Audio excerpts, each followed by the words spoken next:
Hello, Ms. Kapoor. I welcome you to the White Page International Leadership Conclave. I would like to ask you a few things about yourself and the award you are getting. So, to begin, I would like to ask you the whole world has seen a change in the economy and the way business is being done now.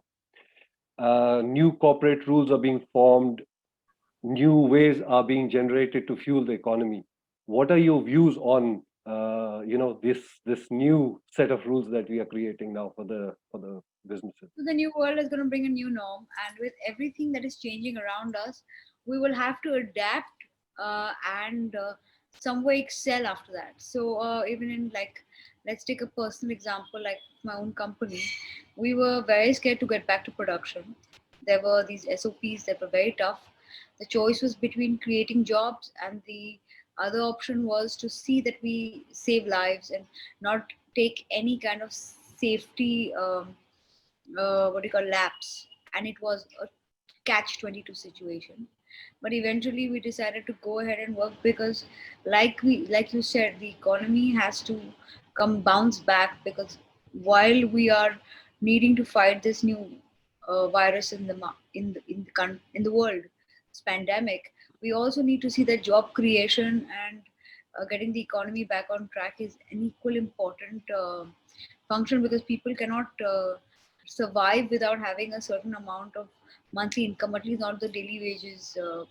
People. So my understanding on my own company, and then of course worldwide, is that the new norm is here. It is precarious. It is full of doubt, but it's how we move forward, which is actually, there is opportunity in crisis, there is empathy that comes out in crisis, and the biggest of all, there is skill and efficiency that has to be practiced in crisis. Great thoughts there. India and the world is now moving towards digital platforms, and we've seen it like you and I are talking through a digital platform right now. Alt Balaji is a digital platform, OTT platform, and you launched it in 2017. You already have about 27 million subscribers. Where do you see Alt Balaji going forward from here now? So, all Balaji was created not to overlap. I mean, there will always be some overlap, but not to really overlap with the audiences of Netflix and the urban mass and really urban apps. It was created because TV itself was becoming, for the Indian masses, a very it only provided family viewing content. We as individuals have a separate taste when we view content alone.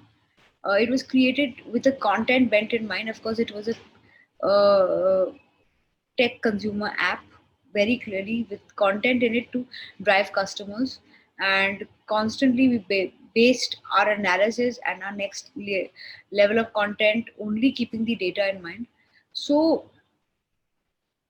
this growth is just the skimming of the surface. Of course, it is doubled and tripled in the crisis called the pandemic we are facing. But it is not just this. It could have scaled because of the pandemic, but the time is here where people want individual viewing. Programming cannot be made for like a one size fits all, which television does. Films is too expensive, the whole outing becomes too expensive. Digital is going to provide for the urban Indian and for the mass Indian um, individual taste programming. And I feel this is a huge opportunity with a 1.3 billion population for all Balaji and the other apps to grow. Ours clearly being very smartly priced is meant for the mass Indian, and we're hopefully growing there and we'll continue doing the same. Great, and I wish you the best of luck in Alt Balaji. In 1994, you changed the way Indian entertainment was consumed by the viewers. You brought in Balaji telefilms, and I mean, I was a youngster myself at that time, and I remember watching Star TV and all the new genre of content you brought in. How has your journey been so far, and where do you see Balaji telefilms going from here on? I read somewhere, and I believe it totally, that no company can survive if it doesn't change its DNA every 10 years.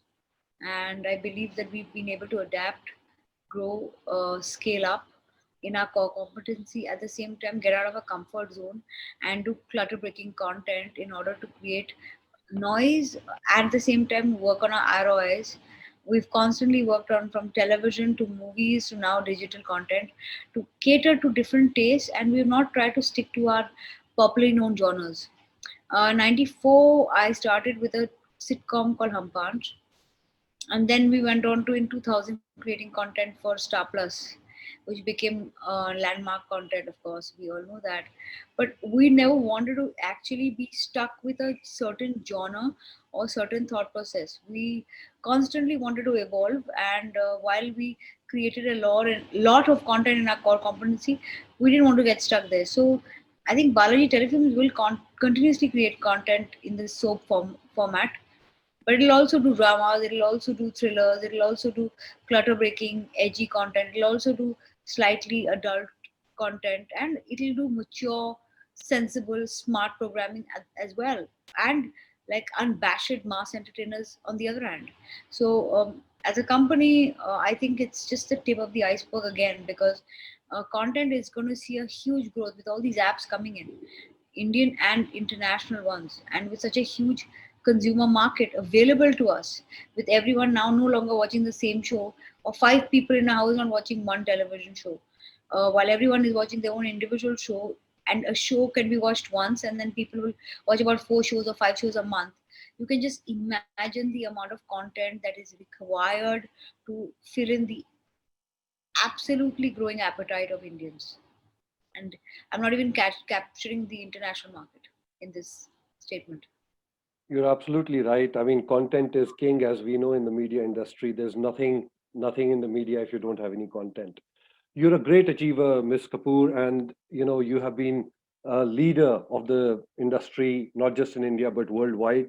And you have been recognized this time in the 100 most inspirational women by White Page International Conclave. Your achievements are unparalleled to the most women I know in the world who are at the top. How do you feel about being recognized in this award? Uh, Grateful, full of gratitude, honored, humbled, and extremely charged to continue marching on, and hopefully empowering many more women, and knowing that many more of my Indian colleagues and counterparts and peers hopefully will be in that list soon. That So is really, great. really fun. That is so good to hear, because women empowerment, education are the two pillars which every country needs and every industry needs. And I think you're a big inspiration to the women of India. And you're also your company is also getting another award, which is the India's most admired brand, which is being given to All Balaji for the year 2020. What do you think about that one? I'm more than anything else, more than a personal award, this means everything to me. My teams are working day and night. We fight against with very we're very light on capital, very high on effort, and we work day and night tirelessly with a very efficient team to create an app that has had probably more impact than many other apps, with only original programming, without any catalog, and without any what you call catch up television, no sport. So it was a journey that people had almost written off, to actually be showing up in the top three apps in the country year on year. It's been a humbling journey, and it's overwhelming to get this award for the app, because the app for me is probably where my most of my time goes, and that's where I want to actually see my future growth. I see it in this app, so thank you so much. All Thank you. Balaji is great. Thank you. Thank you. And like I said before, you're a great inspiration, and I wish you all the best. And I hope you give more inspiration and you work towards women empowerment of India and towards educating India. Thank you so much for your time. Thank you so much for everything, and for this award. You're most welcome.